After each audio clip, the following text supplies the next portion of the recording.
Beleza. Bem, vocês estão me ouvindo bem aí? Estão me ouvindo bem?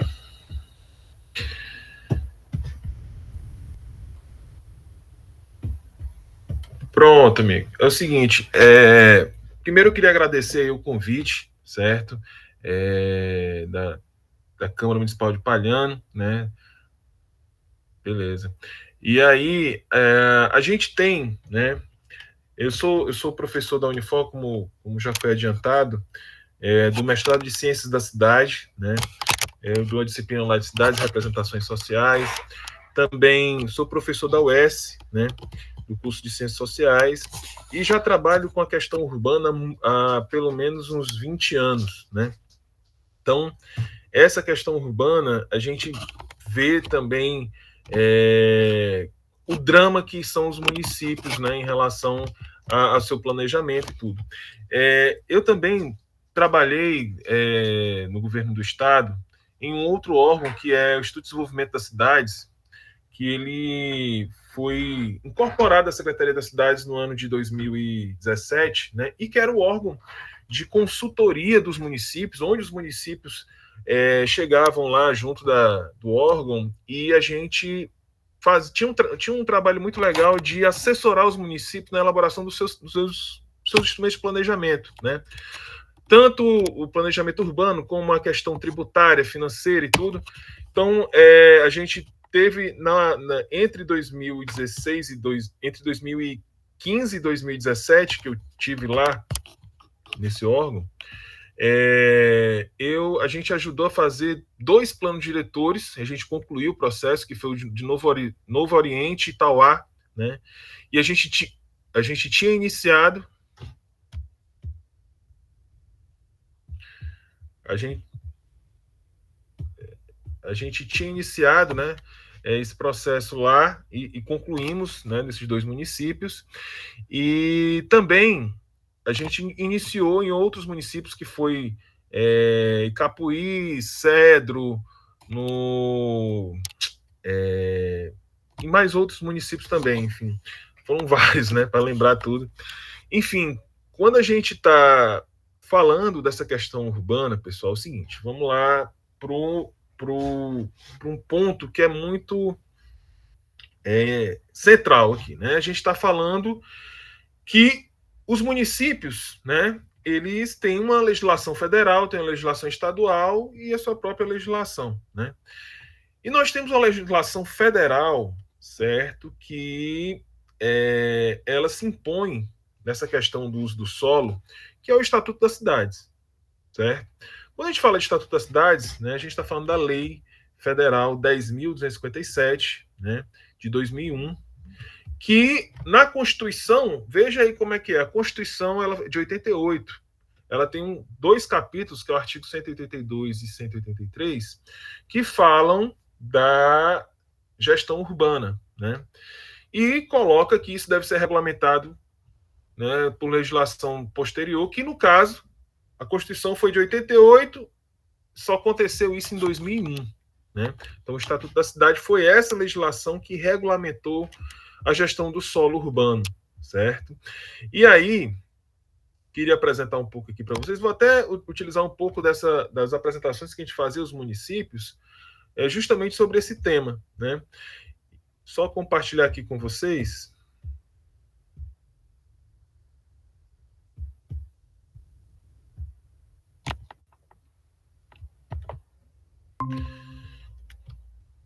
Então, por que a gente deve, né, discutir a cidade? Eu acho que vocês estão tendo essa necessidade, estão observando como a questão do planejamento urbano ela evita muitos gastos do município, né? Porque você refazer o que já está feito é muito mais caro, né? Então, no momento que você planeja com antecedência a organização urbana de um município, né? Você também está, além de investir na cidade, você está evitando gastos maiores, né? Então, esse é o primeiro ponto. Então, quando a gente está falando do problema sério que tem na questão dos municípios brasileiros, né, é sempre essa disputa entre o que é público e o que é privado, né? Então, quando alguém, como o vereador estava colocando, eu posso construir 3 metros na frente, posso construir em cima da praça, isso é um conflito mais claro que existe entre o que é a função pública de uma cidade e o que é o ambiente privado de cada um de nós, né? Então, o planejamento ele vai justamente tentar atuar nesse sentido, diferenciar e deixar claro onde que está a função pública da cidade, certo? E onde que está o ambiente privado, certo?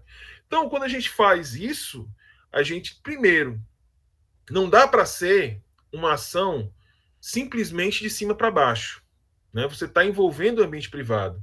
E o que é que o Estatuto da Cidade trouxe? A necessidade de que todas as ações de planejamento do uso do solo sejam participativas, certo? Isso é um primeiro ponto que é importante destacar. Outro ponto é o seguinte, que aqui está até, né, representado aqui o estatuto. O que é que ele procura? Primeiro, que a cidade seja sustentável, que a gestão seja democrática, porque ainda tem outra questão. Quando ela é democrática, né, você envolve aí a população se sente pertencente daquele planejamento e passa a defendê-lo, inclusive, certo? Então, o planejamento e desenvolvimento das cidades, a oferta de equipamentos urbanos e comunitários, transporte e serviços públicos, ordenação e controle do uso do solo, integração entre as atividades urbanas e rurais, adoção de padrões de produção, entre o tema que vocês, né, estão aí em foco, que é a questão do parcelamento, da edificação ou utilização compulsórios, que a gente vai explicar um pouco. A questão, esses são alguns instrumentos, certo, que o Estatuto traz. Esses instrumentos são formas que o município tem de gerir o seu solo urbano, né? O parcelamento, ele é uma dessas formas, né? Então, se eu digo que, por exemplo, necessariamente um lote que eu vá conceder, ele tenha que ter 80% de reserva ambiental, certo? Isso eu estou parcelando o solo, né? Colocando esse critério, né? Se eu, numa área urbana, eu digo que eu posso ocupar 70% do lote com construção, deixando 30% para uma reserva daí para o município, seja aí entra a calçada, entra uma área de arborização, né? Eu estou parcelando o solo, certo? E aí eu vou colocar também os critérios de edificação, né? Que aí entra, como vocês estavam falando aí, por exemplo, no Código de Obras e Posturas, né? Em algumas cidades não utiliza mais essa ideia de posturas, que é uma ideia que ficou meio ali no século XIX para o XX, né? Que buscavam regular, por exemplo, qual é o tipo de vestimenta, qual é o tipo de, de forma que as pessoas deveriam andar, enfim. Mas ficou essa expressão, né? Código de Obras e Posturas da Cidade. Ou utilização compulsórios, né? Então a gente tem aí, no sentido, por exemplo, se você tem uma edificação, um lote que não está cumprindo a sua função pública, né? Veja que o direito à propriedade na Constituição ele tem um limite, né? Onde ele deixa de cumprir a sua função pública, né? É sempre essa dualidade entre público e privado, certo? Outro instrumento que é colocado, IPTU progressivo no tempo, né? Quando a gente está falando disso, por exemplo, se eu tenho um lote que ou uma edificação que ele está descumprindo o que eu estou colocando na minha legislação urbana, eu posso colocar que ele vai ter o IPTU dele, o imposto, né, predial, territorial urbano, ele sendo elevado com o tempo, na medida que ele não se regularize. Fica aí como, né, um instrumento aplicável pelo município, né? Você tem aí outro instrumento que o Estatuto traz, que é a desapropriação de pagamentos em títulos da dívida pública, o direito de superfície, o direito de preempção, que é o direito de prioridade para a venda de um determinado imóvel o ente público, né? Uma outorga onerosa do direito de construir ou alteração de uso, né? Você pode, por exemplo, se você tem no município que só se construi imóveis até 4 pavimentos, né? Eu posso pagar o município, né, e construir mais, né, desde que isso seja remunerado e isso seja investido na pressão, na área, né, na pressão que esse imóvel vai trazer a mais para uma região, né? A transferência do direito de construir, né? Eu posso vender meu direito a construir um pavimento a mais para um outro, né? Operações urbanas consorciadas, que são grandes movimentações, parcerias público-privadas para modificar uma determinada área urbana, né? Os estudos de impactos de vizinhança e os estudos de impacto ambiental, né? Toda vez que você vai ter um grande empreendimento em um município, isso é bem importante, né? Que você entenda quais impactos aquele empreendimento vai ter, tanto do ponto de vista urbano como ambiental, certo? E aí, é importante a gente deixar claro aqui, pessoal, do que é composto, né, esse planejamento urbano, né? A gente fala aqui da questão das políticas públicas, entra saúde, educação, sim, né? Porque no momento que eu coloco uma escola em determinado local, aquilo vai impactar diretamente no solo urbano, na mobilidade que vai ter naquela área. Quando eu implanto um hospital, um posto de saúde, eu tenho que pensar na mobilidade urbana. Eu tenho que pensar em como aquilo vai afetar, né, o entorno daquele espaço, né? Quando eu falo, por exemplo, disso, eu não posso esquecer também da questão da própria mobilidade, acessibilidade, transporte, sistema viário ordenado. Como é que isso está interligado? Como é que essa mobilidade urbana está integrada aos espaços públicos?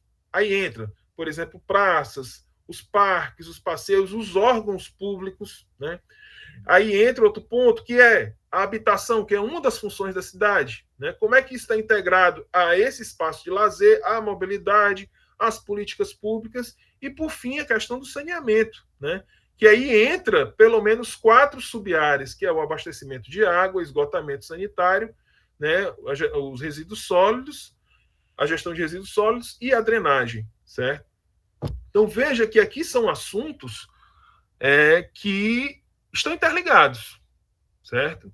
E se você não é só uma lei, né? Quando se fala em parcelamento do solo, quando se fala na gestão urbana, não é somente um texto legal. É todo um planejamento de políticas públicas integradas, né? Não adianta, por exemplo, uma secretaria de controle urbano ou uma secretaria de urbanismo, que seja de um município, né? Ela está tentando gerir ou produzir uma lei, né?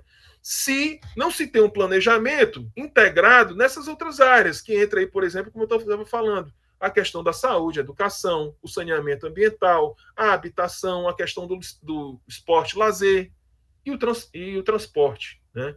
Então, veja que as coisas, na realidade, no mundo real, são integradas. Então, a política pública, ela deve atuar e ser construída de maneira integrada, certo? Pessoal, eu estou aqui talvez com um atrasozinho em relação a vocês aqui, porque eu estou acompanhando pelo Facebook, mas se vocês puderem,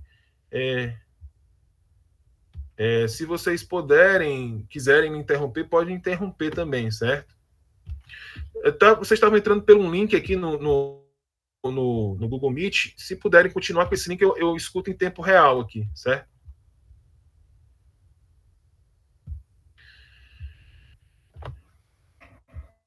Então, só voltando aqui,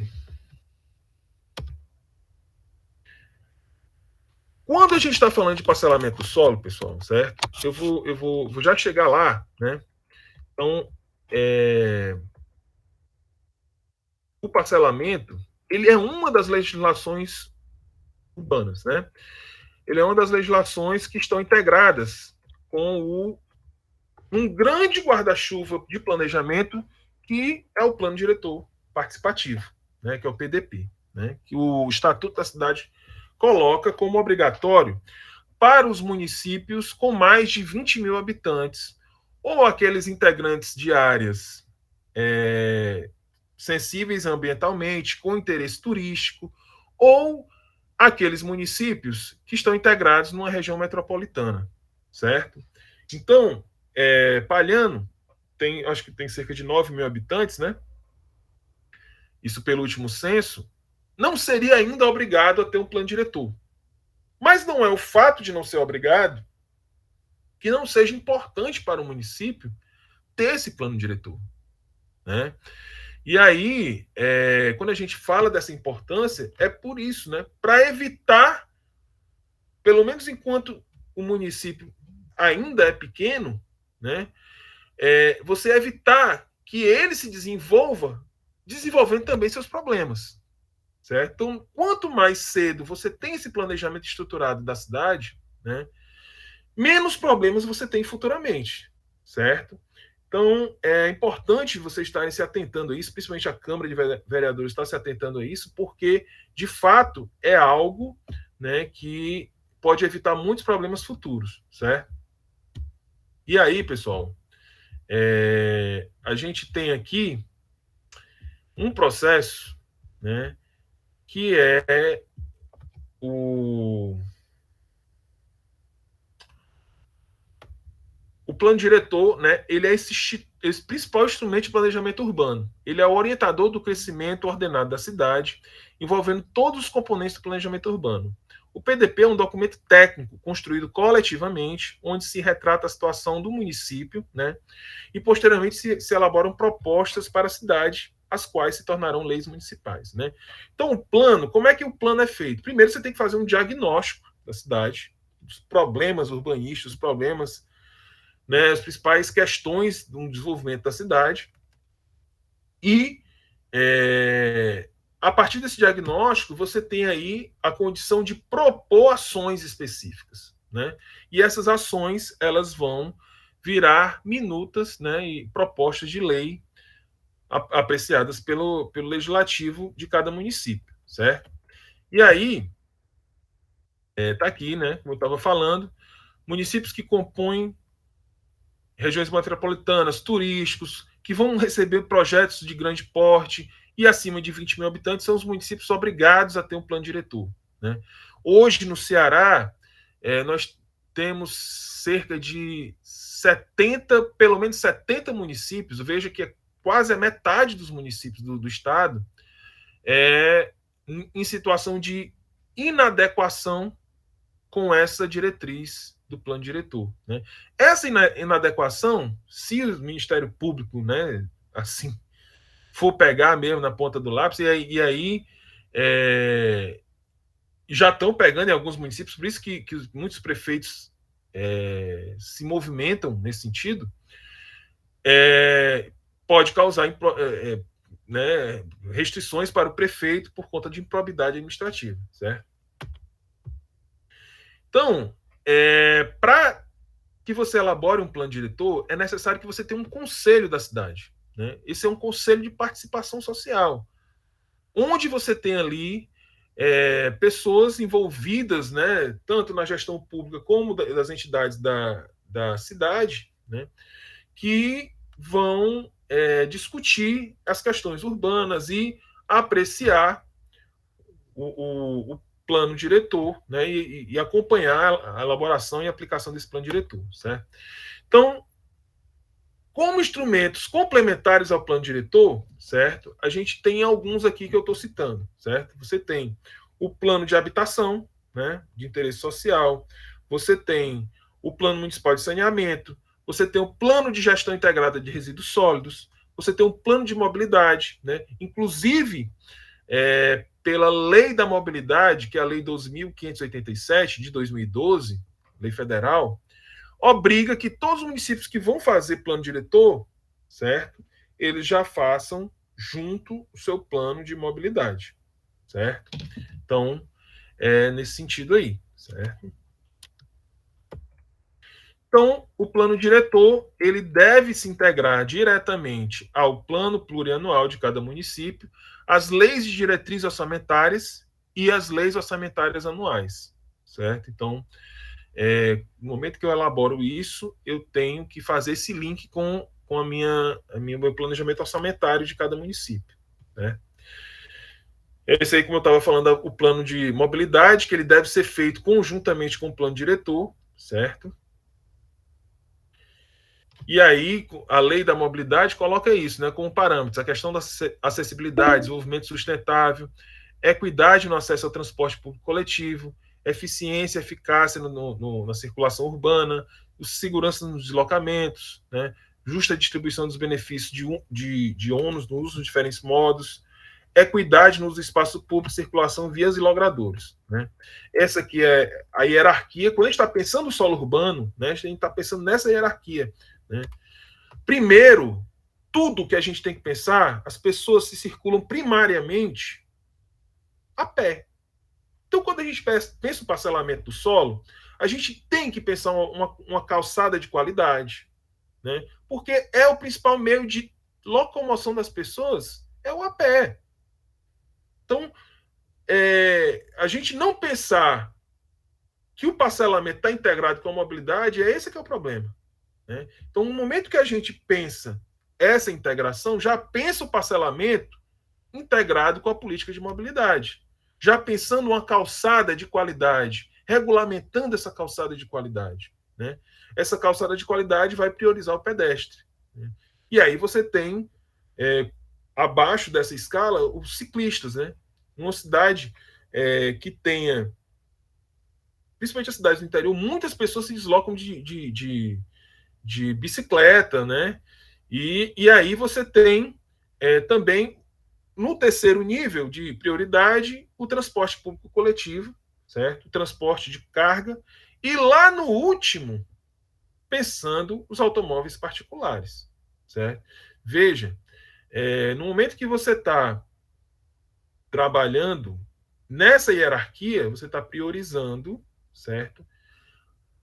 Aqueles que mais precisam. Né? Se eu tô, o pedestre, nessa escala aí, é o mais frágil de todos. Os ciclistas, né, o segundo mais. Aí, o transporte público, ele deve ser priorizado porque é o que leva mais gente de uma vez. Né? Aí o transporte de cargas e automóveis particulares. E aí, outro plano bem importante que não tem como a gente fazer de forma desvinculada com a questão, seja somente do parcelamento, da lei de parcelamento do solo, ou a lei de uso e ocupação do solo, que se chama, né? Que é o plano de gestão integrada de resíduos sólidos. Né? Como é que se pensa, por exemplo, essa gestão dos resíduos sólidos com o solo urbano? Né? Então, como é que você vai, por exemplo, planejar a chegada de um grande restaurante ou de um grande hospital sem pensar o que fazer do resíduo dele, do lixo dele? Né? Então, é algo que deve estar integrado também, certo? E para elaborar um plano diretor, certo? Primeiro passo é ter uma equipe técnica, certo? E aí, pessoal, é o seguinte: geralmente se tem dois caminhos para isso, certo? Ou o município tem ali o que, né, infelizmente, é o que mais se coloca, por falta, né, dessa capacitação interna do município. Você contrata uma consultoria externa, né, e essa consultoria vai e elabora, né? Ou você tem o caminho de tentar, por meio também de consultorias, né, capacitar, e aí entra também o papel do Estado nesse sentido, capacitar a equipe técnica municipal para elaborar ou para fazer parte desse processo de elaboração do plano diretor municipal. Né? Então, utilizar a inteligência que já está na gestão municipal, junto, né, com, de repente, pessoas que possam ajudar, consultores ou profissionais que tenham experiência. Por quê? Porque depois que termina o processo, o saber de como foi elaborado o plano diretor vai ficar no município, certo? Então, é importante que o município tenha uma equipe técnica, que essa equipe participe do processo, porque o saber, né, vai ficar no município. Né? E aí, além da equipe técnica, ter também a participação da população e de entidades. Né? Então, você tem um processo que é o processo de elaboração. Você tem um processo, né? Depois da elaboração não acabou o plano diretor. Você precisa implementar e posteriormente você precisa avaliar o que é que precisa ser revisto em um plano diretor, certo? Então, por que eu estou falando do plano diretor? Né? Ele, em tese, seria ali esse instrumento maior. Né? Você pode pensar de uma forma menor no caso de Palhano? Pode, na lei de desocupação do solo, simplesmente. Né? Onde você pode estar ali na lei de desocupação do solo comentando sobre a questão do parcelamento, né? Integrar já as duas legislações, certo? Então, só encaminhando aqui já para o finalzinho, né? Você tem aí no plano diretor o zoneamento da cidade, você vê qual é a zona turística, qual é a zona de comércio e serviços, né? E por aí vai. Você tem aí altura máxima, definição de altura máxima de construções, quais são os recursos que vão ser permitidos, a taxa de permeabilidade, ou seja, a área verde que vai ficar no município, a classificação dos tipos das vias, né? O que é arterial, o que é secundária, e por aí vai. A extensão desse sistema viário, quais são os projetos estruturantes para o município, tudo isso no plano diretor. E os instrumentos que vão ser aplicados em cada região. Né? Aí entra, por exemplo, as zonas de interesse social, onde vai ter regularização fundiária, IPTU, progressivo, e por aí vai. Aí é que é construído o macrozoneamento, né? E a definição dos índices urbanísticos, que é isso que entra no parcelamento, né? Que são as áreas mínimas, máximas de lote, a taxa de ocupação, o coeficiente básico, mínimo e máximo de aproveitamento, faixas não edificáveis, recursos frontais, laterais, de fundo, né? A questão da ordenação territorial urbana, né? Você vai colocar aí quais são os instrumentos de indução e desenvolvimento também, né? Então, essa é o conjunto da legislação urbanística municipal, né? Além da lei orgânica, que já é tipo a constituição do município, você tem a lei de desocupação do solo, que fica ali logo abaixo do plano diretor, né? Como essa questão urbanística, a lei de perímetro urbano, a lei de parcelamento do solo, que entra o zoneamento previsto no plano diretor, o código de obra, o código de posturas, o código tributário, né? E aí entra o que é importante na construção desse plano, né? Decidir fazer o plano ou a legislação, né? E envolver grupos sociais, construir a visão da cidade, definir objetos e metas de mobilidade, escolher os responsáveis pela elaboração, termo de referência, institucionalizar e implementar, certo? Que aí está tudo nesse processo aí, né? Geralmente as equipes técnicas têm essa composição, né? Arquitetos, engenheiros, ambientalistas, geógrafo, assistente social, economista, advogado, sociólogo, né? O pessoal que trabalha com georreferenciamento, certo? Pesquisadores de campo e por aí vai. Né? Então, esse é mais ou menos o resumo que eu queria passar, né? Destacando, pessoal, essa importância do planejamento urbano como algo que evita muito problema futuro, né? E aí eu fico à disposição aí para a gente um debate e discutir aí um pouquinho mais sobre o tema. Valeu, muito obrigado. Pronto. Posso falar? Pronto. Pessoal, eu queria só fazer algumas considerações, né, sobre alguns pontos aí que foram colocados. Enfim, isso aqui, como um de vocês disseram aí, isso aqui a gente podia falar aqui a noite toda, a tarde toda, que tinha assunto, né? Mas, assim, só esclarecer essa questão da obras e posturas, né? A questão que o procurador colocou, assim, a questão desse termo posturas é que, historicamente, né, vem de um outro ponto aí, que é a questão do controle das pessoas, do como que ela tem que se portar e tal. Então, aqui, por exemplo, em Fortaleza, foi colocado como código da cidade, né? Então, a ideia de obras e posturas foi dentro de um código da cidade, um termo que linkaria tudo isso, né? Enfim, para além dessas questões técnicas, eu queria colocar o seguinte: assim, a gente está batendo nessa tecla da questão do planejamento, pessoal, mas E o planejamento, assim como qualquer outra coisa, e como um dos vereadores colocaram, é investimento, né? Porque mais na frente você vai deixar de gastar resolvendo problema grande, né?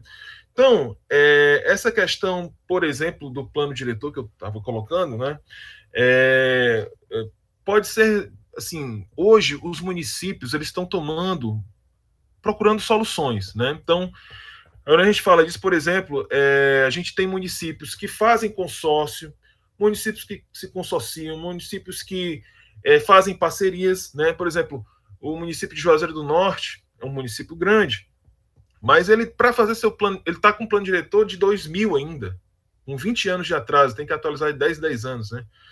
E foi feita agora uma parceria com a Universidade lá Federal do Cariri, onde o município está elaborando seu plano diretor, né? Está pagando um preço muito abaixo do mercado, certo?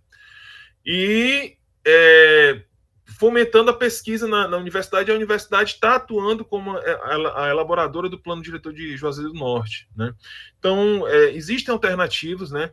Mas a grande questão, uma alternativa que já, isso aí é uma questão prática, já colocando aqui para vocês, que isso já adianta muita coisa, né? É da informação. Para você fazer qualquer planejamento, você precisa ter informação, né? E um dos grandes instrumentos que se tem qualquer instrumento de qualquer ação de planejamento hoje, né, se reconhece a importância do cadastro multifinalitário, né? Então não foi tanto o objeto aqui hoje, né? Mas você ter, por exemplo, com agentes de saúde, assistentes sociais, todo mundo que demanda do poder público, né? E tem essa ponta lá que os agentes de saúde, por aí vai. Você pode utilizar essa ponta, né, para você cadastrar as pessoas do ponto de vista da necessidade habitacional que elas têm.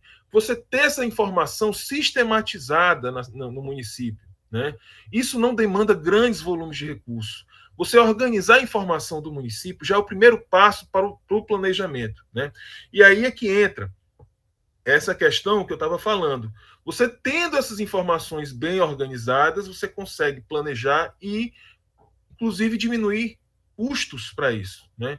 Então, hoje, um plano diretor para uma cidade de médio porte, ele gira em torno de 400 a 500 mil reais, você contratando uma consultoria especializada para isso, né?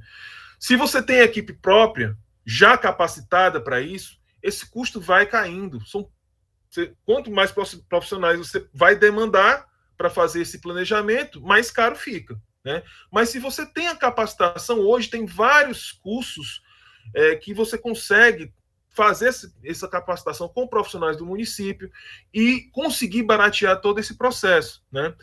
E então fica aí, né? Fica à disposição, né? Também, já sei que o tempo já está avançado para tá em esse contato aí com vocês, para a gente estar aprimorando e passando mais informações sobre essas questões, né?